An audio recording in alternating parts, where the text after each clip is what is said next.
about the game today? We are excited. We are ready to take home this victory with the Commanders. A day of winning moments. That's where we put all the work in for the offseason to come out and start the season right, and we did that. New faces rose to the occasion, standing tall when it mattered most. The Commanders rack up 220 punishing yards, asserting dominance in the trenches. A Giants offense was silenced early, smothered by a relentless Commanders defense. I just felt like they did a really good job up front. The back end held up really well. I was most proud at us being able to stand up in big situations. Man, I'm just super excited to set the standard this first game. We'll talk about this and a short week to get ready for the Green Bay Packers on this week's Tony McGee's Pro Football Plus. The man is back, y'all. We're back. Call your mama, call your daddy. We're back and we're back. We're back. Tony McGee's back, y'all. We're back. Tony McGee. Come on. Tony McGee, Pro Football Plus. Tony McGee, Pro Football Plus. Tony McGee, Pro Football Plus. Tony McGee. People don't know the real story of what happened. It was an unbelievable series of events and an unbelievable time. Their championship was taken away from them in 1969. We are living in their championship now. 50-some years later, good is coming from it. They are impacting state after state after state after state. And we're going to show the world how to love. Crystal City Sports Pub, located in the heart of National Landing, is ranked one of the top 20 sports bars in the country. We are open 365 days a year. Crystal City Sports Pub, with its laid-back atmosphere, is the place to be. We offer 3 levels, over 100 TVs, an 18-foot video wall, pool tables, 3 full bars featuring 11 beers on tap, an extensive menu, and super friendly staff. We offer on- and off-site catering and ample space to host private parties and gatherings. Come experience Crystal City Sports Pub. It is the place to be.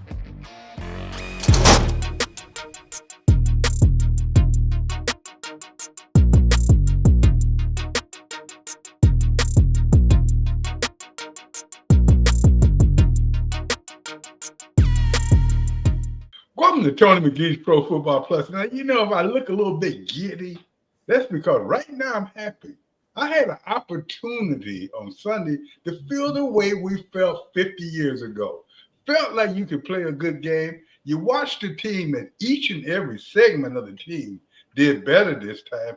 And one thing you saw was hope. Now, when Donna Hopkins, you went in the locker room, and I'm coming out bringing Donna out on fire. I got the hot ones with me there. I got the big fella, Big Solomon McGee with me. And Solomon, I know what you saw. Donna Hopkins, I know when you went in that locker room, you saw a lot of fire, but it's not the same as just winning the game. It's like, man, it feels good to be back. Hey, Tony, you are exactly right. But before I kind of put the spin of my thoughts on this game, because they've got a short week to get ready for the Green Bay Packers, I wanted to go into the locker room because this defense that you've been waiting to see, and I've been bragging on them, Tony, all preseason, OTAs, training camp. Let's go into the locker room just to give you a tidbit of the players, what they thought about the defense, the back end, the front end. All I know, Tony, you were sitting in your living room on assignment, basically biting at the bits to come back and talk to me. So to the locker room for just to hear what the players thought about this first win against their NFC opponent, the New York Giants. Can't ask for anything else. That's where we put all the work in for the offseason to come out and start the season right, and we did that. That's why we're not exactly happy with what happened today. We take the win, but we know there's a lot cleaner places we could be, and we plan on doing that. Yeah, it was just our first game out there. Obviously we've had a few practices under our belt now, so we're just going to continue to try to build on today. But, like I've always said, I've always had a lot of respect for Debo's ability with the ball in his hands. And, when you have a guy like myself who could take the top off and then a guy like him who dominates underneath and can have yards after catch, it makes it really tough. And then you have Zach, who is just a guy who just continues to make play after play. With Laramie today for the first time. Boys, that's a guy I watched in college, to kind of work on my tackle game, and now playing next to a guy like that, you can kind of see how polished he is, like the experience that he has. Like there's things that he told me mid-game that we then applied to the game that made things a little easier. And adjustments, definitely that I can take and now apply to like how I think about playing the game of football. So it's definitely cool. Hey, Brandon, what did you see overall from the offense today? Yeah, I mean, intensity. Everybody's ready to play. That's what you kind of want to see, even from like the defense. Everybody was just showed up and was ready to ball out. Nobody was hesitating. Nobody's flinching. Nobody thought about what they have to do. Everybody was prepared and just came to play. What did you like most about what you all were able to do on defense? Just run game. I feel like we still got things to clean up in the run game, but I feel like we improved and took a step forward. What did you like about what the defense were able to do on the back end and also up front? I was most proud at us being able to stand up in big situations, us being able to stand up on 4th and shorts, gotta have it plays. I think that says a lot about the culture of our team and of our defense. I feel like that standing up in those moments like that, those things say a lot. They mean a lot to the outcome of the game. So for us to embrace those moments and embrace those doing those gotta have it moments and being able to stand up in those moments, I was really proud of the guys today. Talk to me about just what you saw in the secondary with you guys today.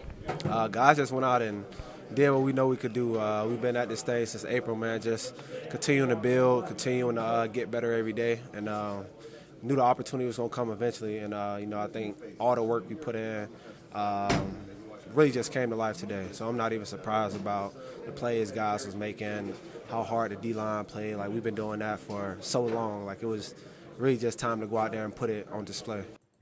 Well, Tony, you got to be happy about. I didn't even go to the I didn't even go to the offense. Why would I be waiting to bite on the bit with somebody that don't know the game? Hey, Tony, hey, Solomon, you would have been putting this in work for that defense. Now, let's keep it real. We'll go offense first.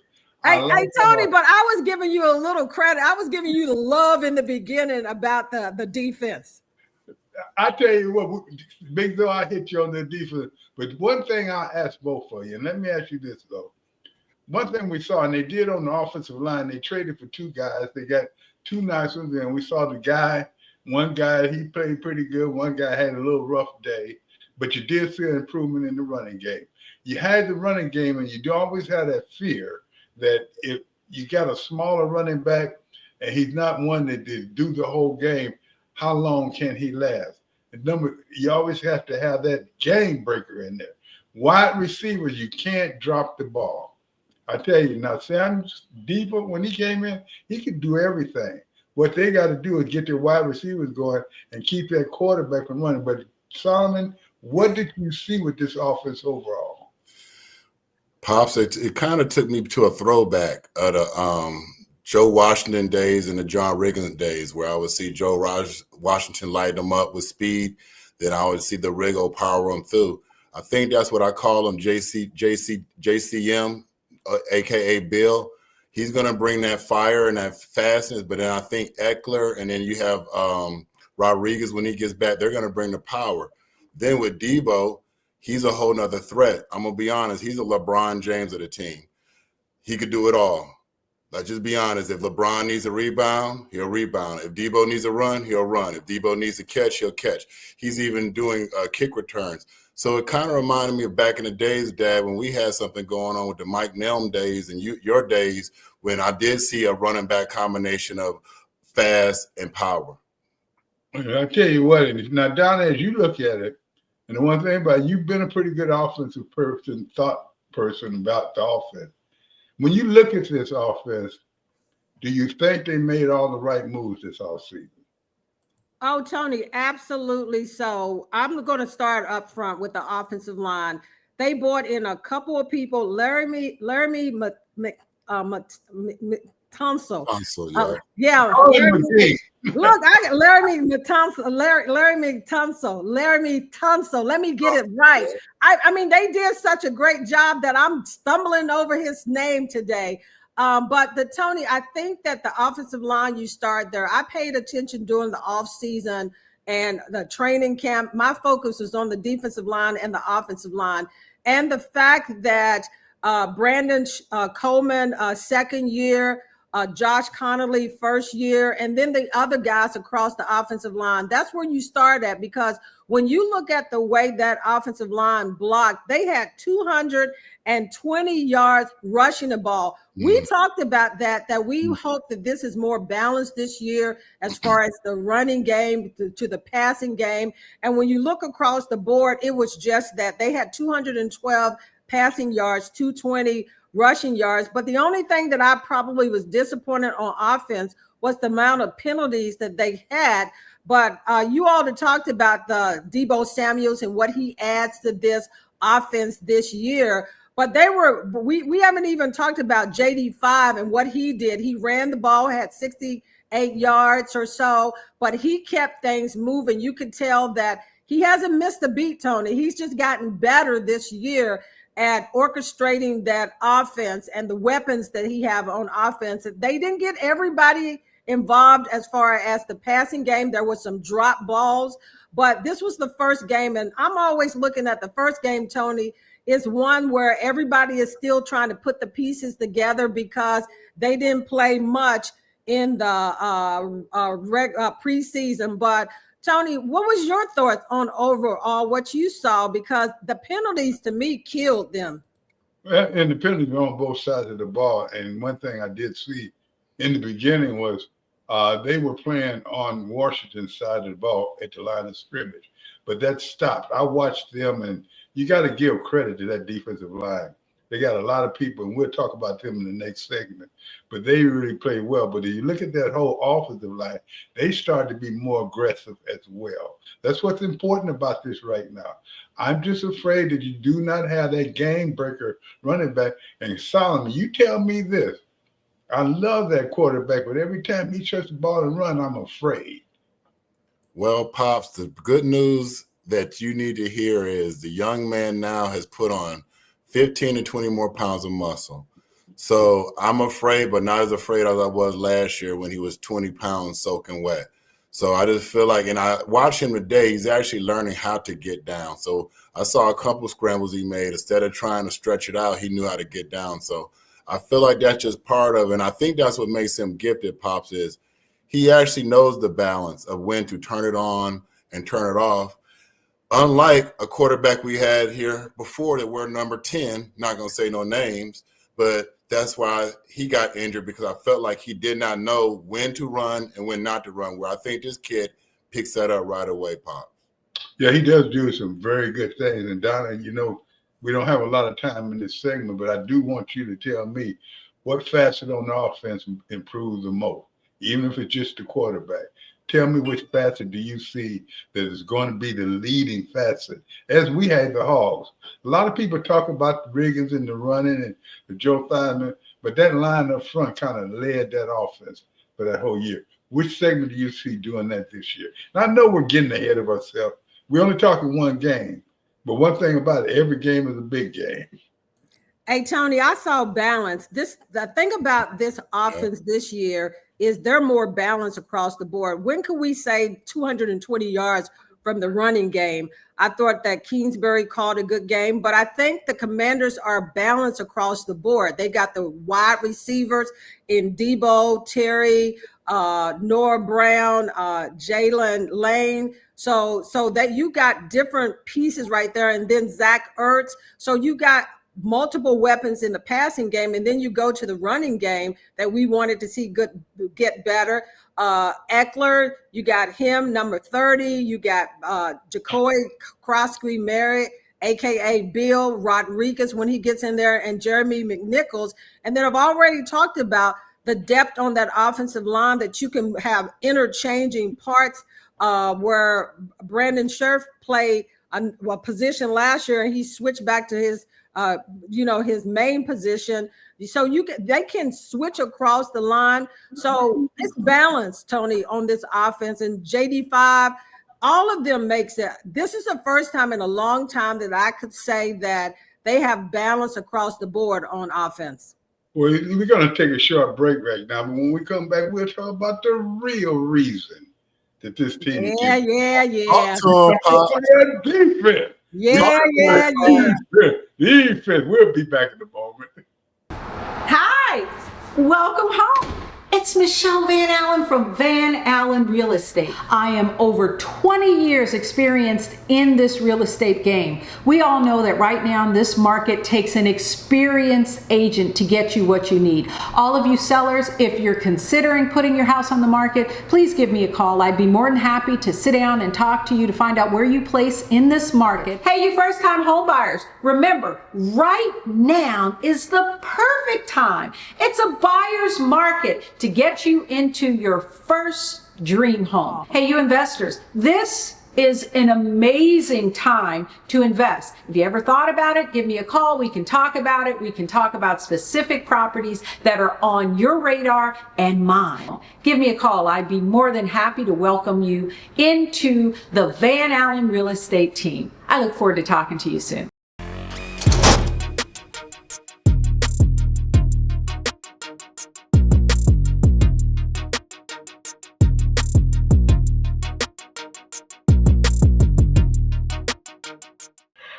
Yeah, the game was so good that I kind of got tired and everything. But I have some worries.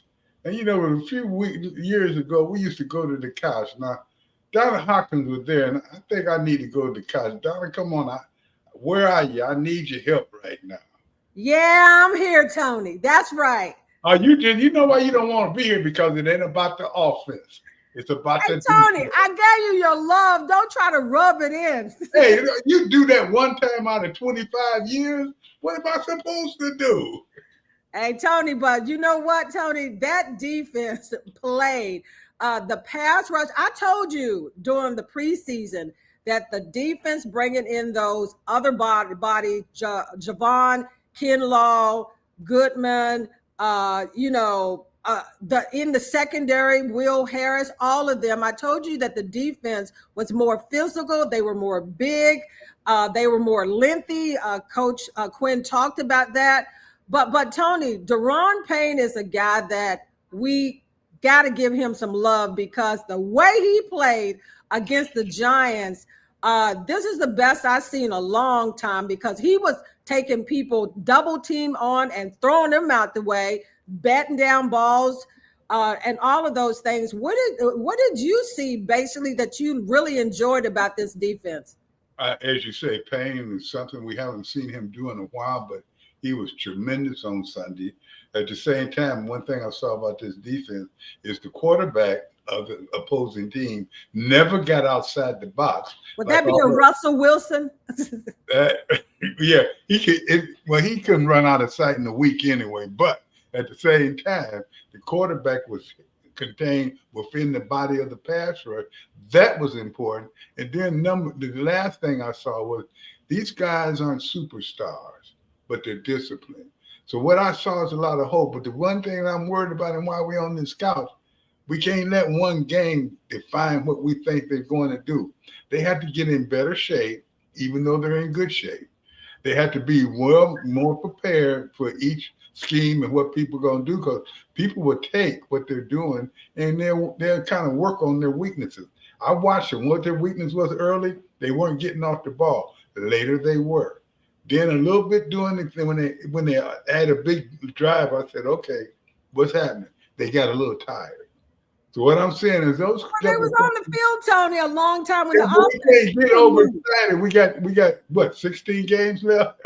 Yeah, we try to improve each and every game. Hey, Tony, I told you I want to be on the couch. Why you one of those kind of? I'm putting you in timeout. No problems, Tony. I'm putting you in timeout because you're too giddy today because the defense did well. But Tony, listen at this. I want you to talk about this, and you have to love this. Second quarter, when the Giants was down on, I think, the 1 yard line, the Commanders had got a penalty which put them at the 1. They had to hold the Giants 3 times, Tony, and they held them at the 1 yard line. That is huge. What are you seeing red zone?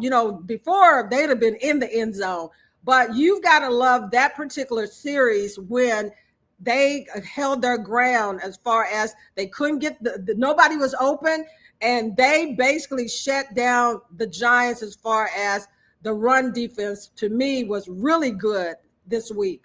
And the run defense was good, and it really wasn't just 3 occasions; it was 7, because they had that when they were third and 10 or something, and then they got a penalty. Then they came back, they got the first down. Then they held them again.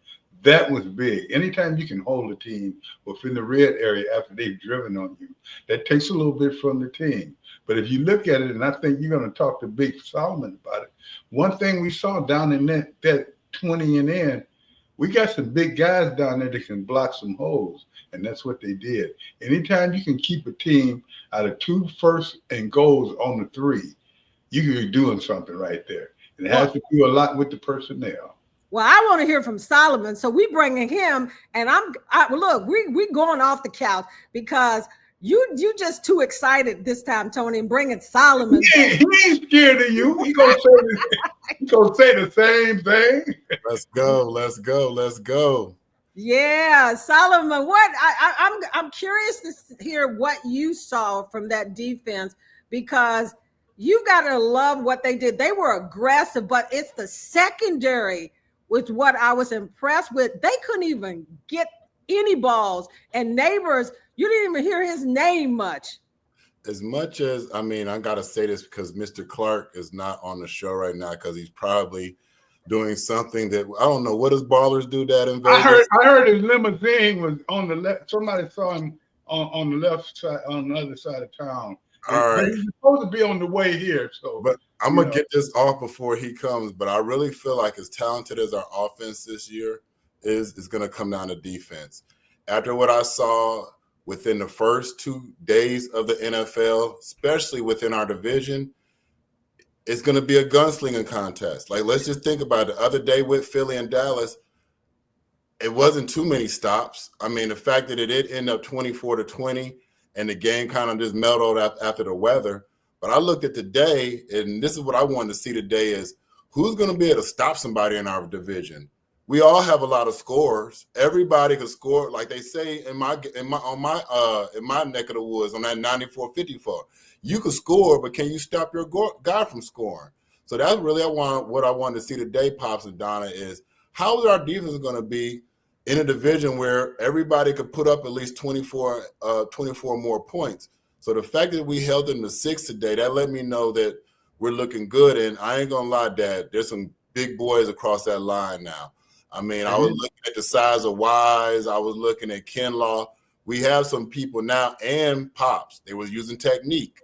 I was watching how they work in the background, in the backfield. They were actually using their hands, using their feet, using technique. So I really feel like that's what it's going to, as talented as our offense is, it's going to come down to the trenches and our defense this year, because I just felt like the Cowboys and Eagles, I didn't see anybody stopping nobody, not even at a stop sign. So I feel like today, at least we stopped somebody. So that's what I think it's going to come down to. But I was impressed with us today, Pops. Deron Payne balling. It really seems like it's going to be that way. And Don, I'm going to ask you that. What do you think about the linebackers? Did we improve the linebackers and defensive backfield enough to be show enough, and I say show enough, contenders for the Super Bowl? Yeah, Tony, I think that didn't change. You got Bobby Wagner still there, Frankie Louvu.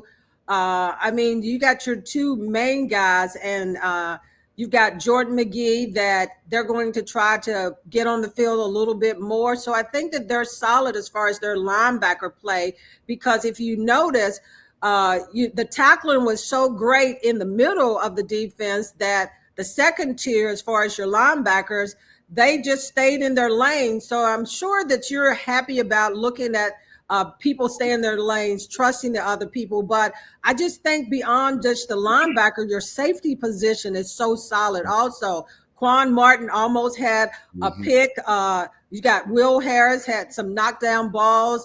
And across the Percy Butler, across the board, as far as your safety position got stronger. And then I'd say at the secondary, I know you asked me about the linebackers, but I think they all intertwined together to make everybody good this year. The cornerback position is one that we really got to talk about. Marshawn Lattimore got that penalty early on, but still they are aggressive. They're not playing off the ball. They're in the receiver's grill. Now, the Giants, to me, one receiver, maybe two. So they weren't battle tested, but I still think that they were aggressive in the secondary. As far as Mikey Sanders, still when they got in that scuffle, he didn't back down, Tony, from the defensive lineman. That is what I like. I said Mikey got his helmet knocked off, and he still was up in the defensive lineman's face. And then Trey Amos played well also, and then Jonathan Jones. I didn't mention him, but when you look at that, A.A. Solomon, it was Mikey Sanders still that was the big guy, and he was like, "I ain't backing down from nobody." I was like, "Whoa, Mikey in there?" Nah, Dad, we got attitude. I mean, we had attitude when my father was playing. Like we would respect you, but we knew we could walk on you too. So no, I like that today. And Pops, pay attention to this. You know I use this word very highly. I was watching our rookie, number 23 today, and you know I could use this word because this young man let me borrow his bike. I walked his dog, and we was his neighbor for a while. This Amos kid got a little bit of Darryl Green characteristic to him, Pops. Ooh, okay. No, I don't play with that word. That. The dad. I tell you what, when I listen to the two of you, I see one thing that you're saying we improved as a team, but when you get improved as a team, you can't just talk offense and defense. We can even talk about special teams. When we come back, we can talk about they did better. We'll be back in a moment.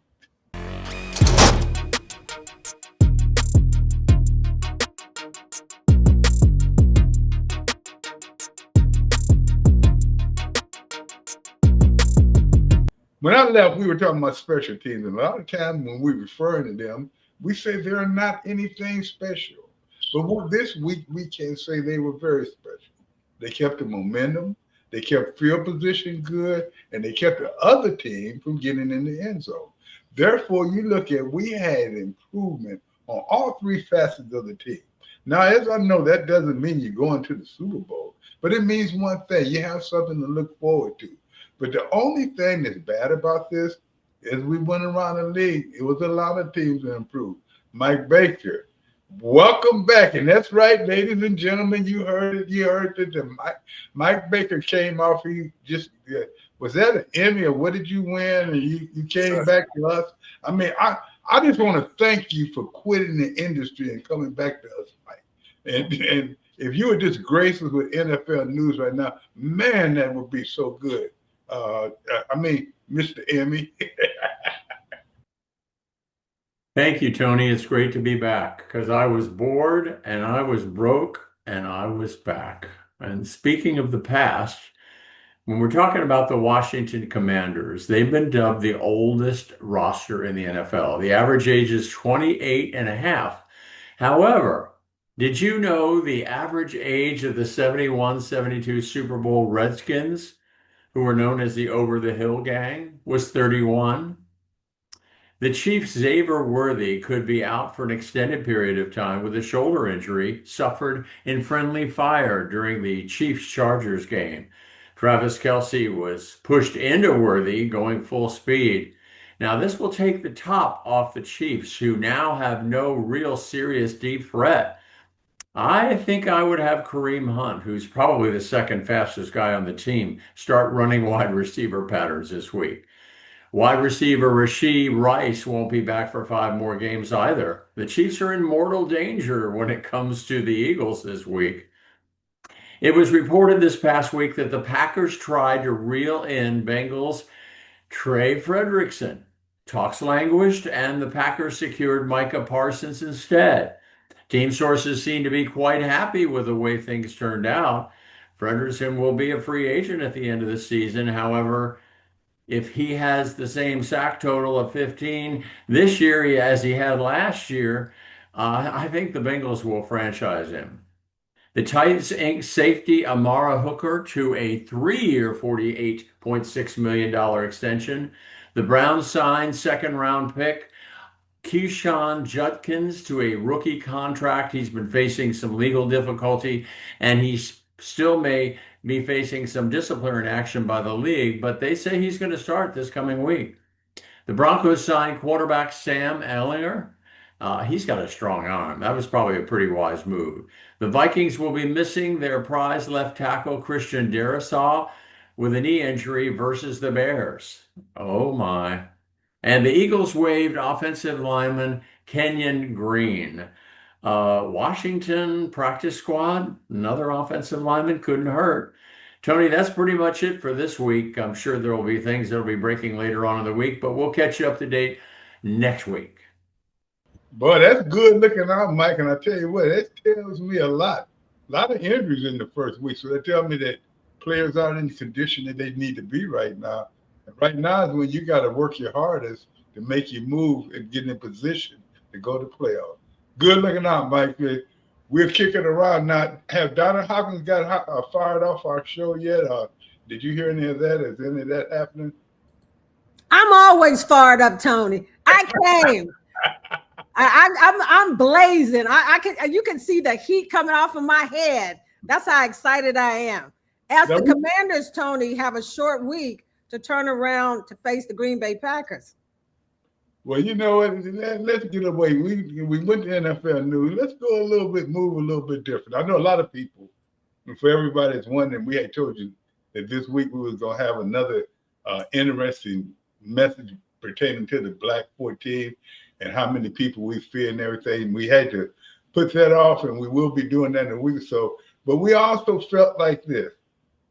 When your team that over the years you have been worried about come out and play a game as our team did on Sunday, you give them the whole show. So it's even Donna, I'm going to tell you how people are so hyped up about this. It's just a feeling you can get. And it's not that, oh, we're so happy we won. It's so happy that we're back. And even with our Sports Bar Challenge. 1, 2, 3, let's go!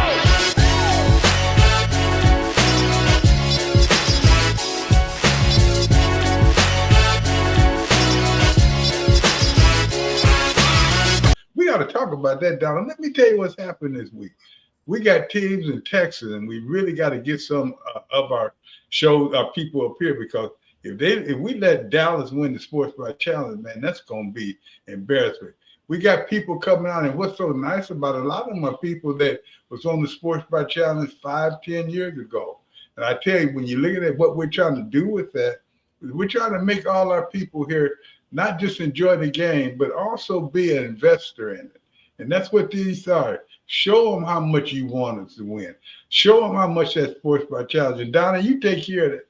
When you're talking to the individual, what are they excited about? Yeah, Tony, the excitement from last year. And let me tell you, I think I'm the most competitive person of anybody.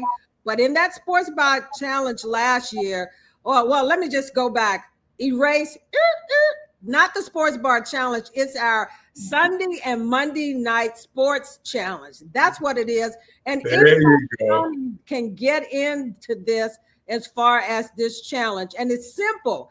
The guys were excited last year. Crystal City Pub.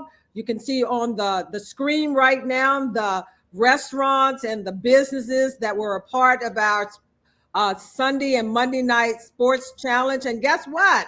They had so much fun. We're opening it up, and it's not too late for other businesses to get involved in our challenge this year, because they pick the Sunday night game and the Monday night game. And guess what? You can have bragging rights just like we do on our sports challenge picks, which I won last year, but I don't want to pat myself on the back. But then break your arm. But this challenge is so huge. It gives you a chance to pick each Sunday night to see if you know football really well. So you still have opportunity to jump in and get involved in our Sunday night and Monday night sports challenge and have fun. The competition heats up each week. And guess what? It's an opportunity for you to talk about your businesses. You get to come on the show, to be with the crew a couple of times throughout the season, to promote your business and also talk about your favorite team, the Washington Commanders, Tony. So it was heated last year, Tony, and a lot of people had fun. And we want you to be able to also pick your favorite football dish each week. We want to know what football wise, what you eat, those wings, those burgers, that seafood, whatever it is. This is your opportunity to really promote your business. And Tony, tell me that you didn't like the way it heated up last year. Well, I like it. And, that's why I really started to try to add to it this year. And now one thing that Donna did not tell you yet, because she probably made it known, but we're giving each of you guys a 30-second spot if you want it on the show. Now, normally that would cost you a little bit of money, but we feel like we want you to be part of this. Not only that, we're going to we got a new segment we're starting, like Just Ask. Now, next week, James Brown's going to be one of our guests, and one of the people are your patron, anybody that you want, can ask a question. And we will ask them right on set and say your name if you want us to, so all your friends can see you're communicating with it. That's just a couple of the things we got planned. So when we talk to you about the the Sunday and Saturday night challenge, we're talking Sunday and Monday, Tony. Okay, they changed it up on me. Okay, Sunday and Monday night challenge. You got 2 chances each week. And the good thing about it, in the end, whichever place wins, get all their money back. So they got commercials and they got advertising and everything for free. So we're going to keep telling you about that, because that's something that's happening. Hey, Solomon, you remember when we used to go out there and eat all the wings and everything? When we getting ready to do that again. And they do have some good picks. But I got to run now. They're telling me that we got to wrap it up. We'll be right back in a moment. But think about it. You could be eating some of those wings right now. We'll be right back. And the burgers.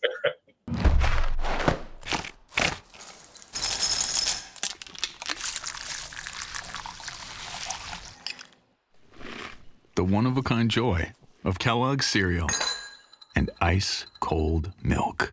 Well, we hope you're enjoying the show. And during the course of the year, we're going to add a lot of things to this show. We want this to be a family show that you enjoy, not just about football, not just for men, not just for adults, not just for women, for anybody that wants some enjoyment. As Solomon told you earlier, we're going to start having a dish of the week. Now, I don't know if you guys can cook, but I may not be the best in the world, but I'm the best I've ever seen. With that being said, we're going to talk about the Black 14. Yes, we've been having segments on it, but one thing we want you fans to realize, we're not saying this about any social injustice. We're not saying this about who was right and who was wrong. All we're talking about in these years, in the last 3 years, the Black 14, with the help of BYU, have fed over 1.5 million people with unperishable food. And I tell you what, when you have 2 adversaries that can come together and work on that and do that, that gives us an opportunity to say, it's not all gone. We can still be one. We can still be that one country. We can still be that one entity that helps. And that's what we've done with that. And I'm telling you that I'm going to try to have those segments all through the year upgrading. We just lost one of our Black 14 the other day, Ron Hill, one of the best. We call him the Alabama Buck. But one thing about it, once you guys get to know us, we're going to be just like people that's been in your household before, because we're not looking to be adversaries. We're looking to be friends. And Donna, you've been involved with this. You and Mike and Solomon has grown up with it, and you know what we're trying to do. And to me, you have you 2 individuals that back in '69, you had each other's throat, and here we are now in 25, and you're feeding millions of people. That's progress. Yeah, Tony, that's what I want to hop on, because people look at what you all went through, but you all want to focus on more of what you're doing now in the communities as far as feeding the people.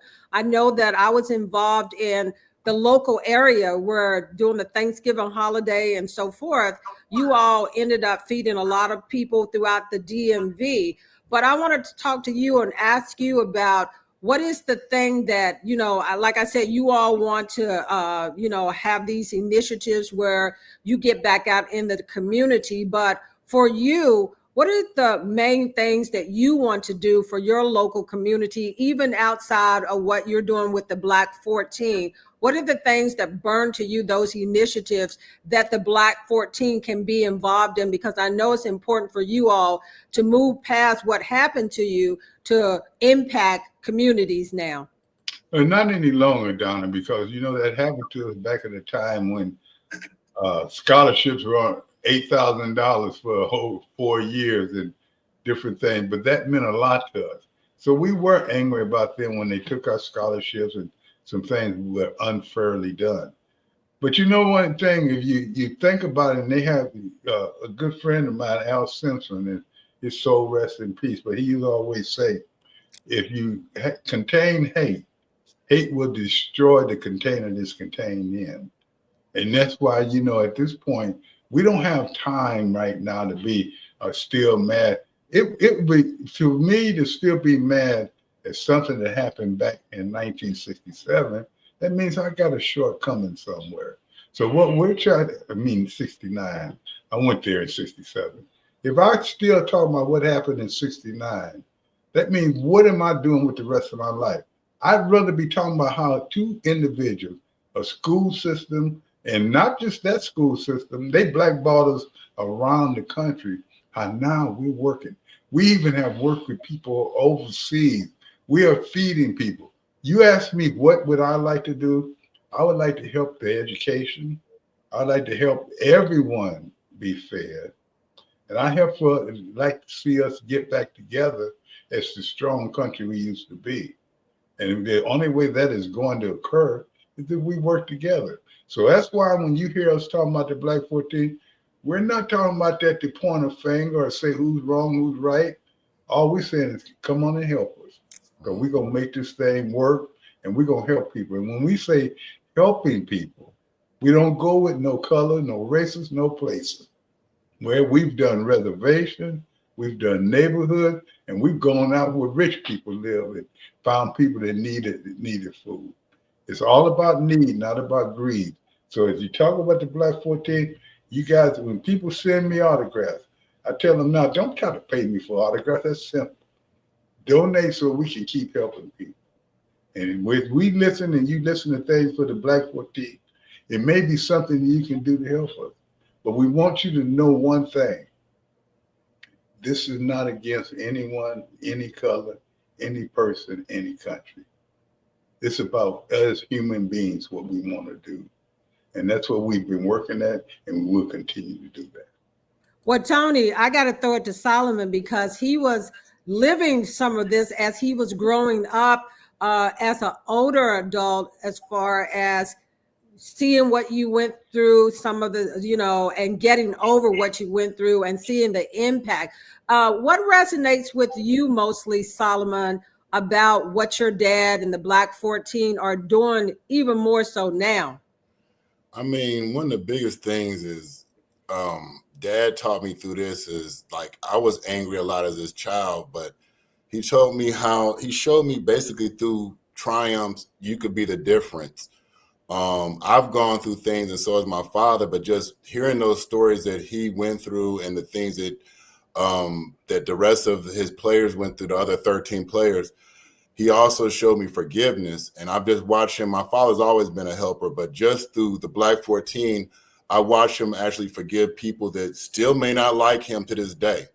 Like, you got to realize that we have a long way to come in America and to go, but that's the biggest thing I've just been able to take from this is just watching my father get through the anger part and get through what happened and continue to help people no matter what.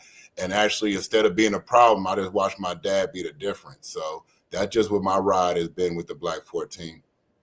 Hey, Tony, Mike Baker did a fantastic piece when you all went out there to Wyoming. So talk a little bit about that before you throw it, where people can learn a little bit more about the Black 14 if they don't know about them. But when you see this piece, you look at that with something that's very intriguing. It did not define us what they did to us. And as I said, that's not just the people at BYU or white people or anything else. It was also all of the colleges. It was the Black Student Alliance that told us that we also had schools to go to. And you have to look at all of that. If you're going to hold that in you, you're just wasting your time. And what you have to do is not be one of those type individuals. And Mike went out there and he got an opportunity to interview each and every one. I'm going to tell you, I've been knowing these guys for over 50 years, and I knew stories. I got stories I heard. I hope he can find the one where the young man his father had never drank in his life. And he had a scholarship, and he had to call his father and have him tell him he had lost his scholarship. And he said it started his father to drink, and then eventually cost him his life. We also have individuals that end up going to jail, but not many. We had one individual that his wife killed him. You know, you hear things like that, but then we have 10 individuals. We have an individual who was highly up in the airline. We have one that helped develop the Lexus car. We have individuals that have done some great. The one that he said his father died and everything, he is my age right now, one of the top bowlers in the country. So if we look at it, we got people that have done, that were in the car industry all around, teachers, lawyers. And what I'm saying is my group did not let it define them. They went and did it. That's what we want to pass on. Not what we did, not anything else. And I had a great person to do it with Mike Baker. And we're going back out there again and do it again. And I tell you, it becomes a labor of love after a while. And you want it to be that way.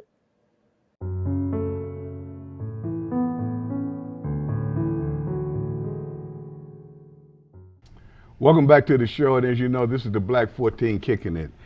We may not be what you think we should be for television, but we are going to be what we want to be for television. My next person I have on the air this week is John Griffin, number 22. The one thing I think about John is he came here, he earned a job, and then before he could even play 5 games, we had made him lose his job. I know how he had to feel, but one thing about it that I know, speak with him over the years, that this did not define what he was going to be or what he wanted in life. John, welcome to the show, but I want to just say this, John. You know, I was really pissed at you when you went back and played. Oh, I know you were. But I was wrong. And I tell you, I want to tell you that on television in front of the fans. I didn't think about it. You know what made me change that was this summer, last summer, when we were talking.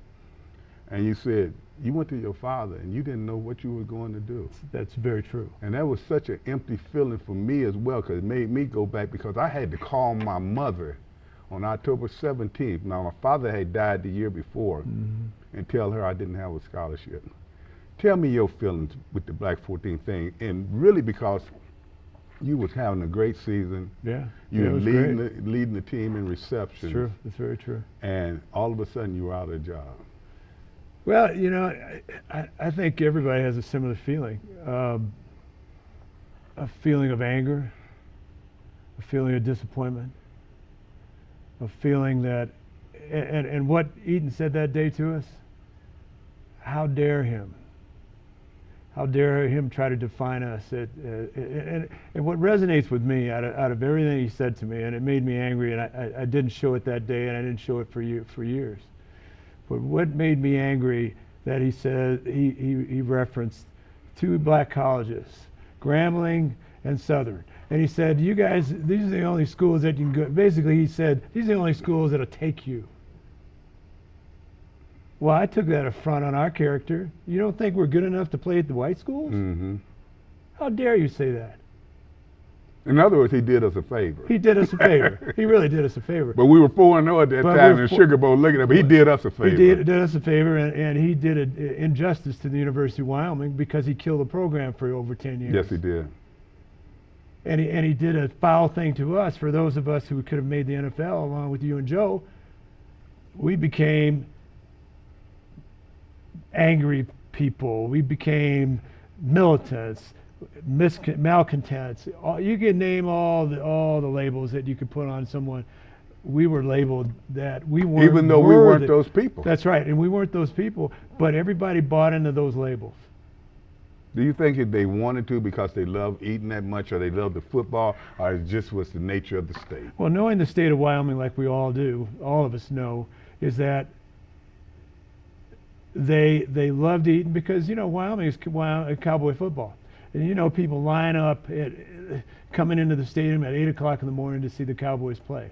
So they took it from the point of view that how dare us push back on Eaton, how dare us show up with a black armband looking militant, and he kicked us off the football team, and he was in essence cleansing the football team of malcontents.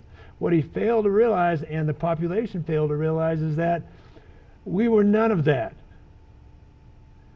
And he is the one that killed the program. We didn't kill the program. Maybe it wasn't him, it's racism. It was racism he was the personification of a bigot. I'm being real. Yeah.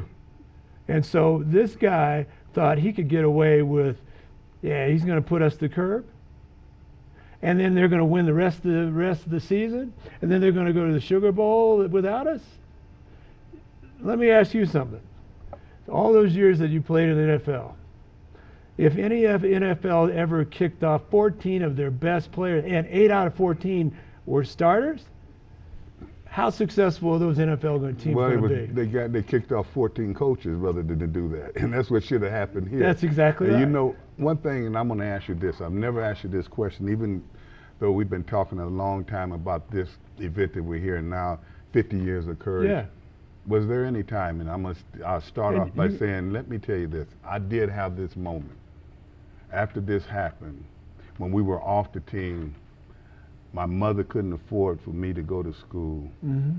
I didn't know if I was going to have a school, and one of the Black 14 saved me with that I said, maybe I made a mistake.